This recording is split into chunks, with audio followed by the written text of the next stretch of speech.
दरम्यान या धारावीच्या घटनेसंदर्भात मुंबईच्या माजी महापौर किशोरी पेडणेकर यांनी नेमकं काय म्हटलंय आपण पाहूया। असं जाती जातीचे तेढ ज्या पद्धतीने वाढवले जात आहेत, ज्या पद्धतीने तू राहशील किंवा हिंदू राहील किंवा मुस्लिम राहील असा तेढ भाजपाचे आमदार करतायत, तर मला वाटतं असं न करता गुण्या गोविंदांनी जर धारावी डेव्हलप करायची तर स्थानिकांना त्याच जागेवर त्यांचं पुनर्वसन झालं पाहिजे। हे तर धार्मिक स्थळ आहे, त्यांना विश्वासात घेतलं पाहिजे आणि विश्वासात घेऊन ते केलं पाहिजे। तर नेत्यांच्या प्रतिक्रिया आपण पाहिलेल्या आहेत, मात्र धारावीमध्ये नेमकं काय घडलं याची माहिती ग्राफिक्सच्या माध्यमातून सविस्तर समजून घेऊया। पोलिसांनी तात्काळ घटनास्थळी धाव घेतली आणि बंदोबस्त वाढवला।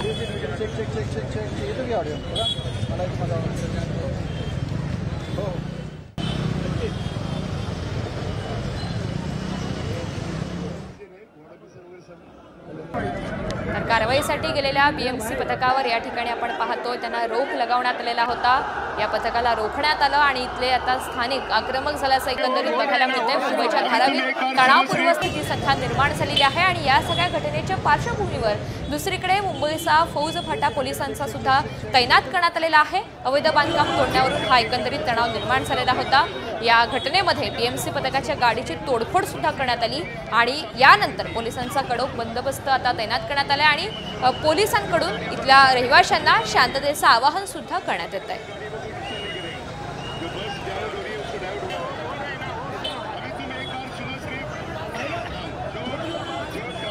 तर या घटनेवरून दुसरीकडे विरोधकांनी सरकारवर जोरदार टीका सुद्धा केल्याचं बघायला मिळालं।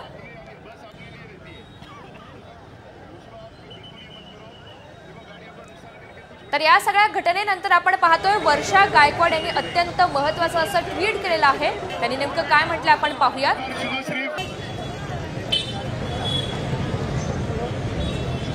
तर या सगळ्या कारवाईला तात्काळ स्थगिती देण्यात यावी अशी मागणी आता वर्षा गायकवाड यांनी ट्विटच्या मार्फत केलेली आहे। या घटनेसंदर्भात त्यांनी काही वेळापूर्वीच मुख्यमंत्री एकनाथ शिंदे यांची भेट सुद्धा घेतली, तर शिंदे यांनी सकारात्मक त्यांच्यासोबत चर्चा झाल्याचं सुद्धा वर्षा गायकवाड यांनी माहिती देत एक ट्विट केलेलं होतं आणि आता दुसरं ट्विट त्यांचं समोर आलेलं आहे। या सगळ्या कारवाईला तात्काळ स्थगिती देण्यात यावी असं ट्विट वर्षा गायकवाड यांनी केलेलं आहे। मुख्यमंत्र्यांच्या आश्वासनानंतरही आज बीएमसीने बुलडोजर पाठवून कडक कारवाई सुरू केली। धारावीमध्ये लोकांच्या भावना दुखावू नयेत म्हणून आम्ही मुख्यमंत्र्यांना रात्री उशिरा भेटून या कारवाईला थांबवण्याची विनंती केली। मी पुन्हा एकदा मुख्यमंत्री एकनाथ शिंदे यांना विनंती करते असं ट्विटमध्ये त्यांनी नमूद केलेलं आहे।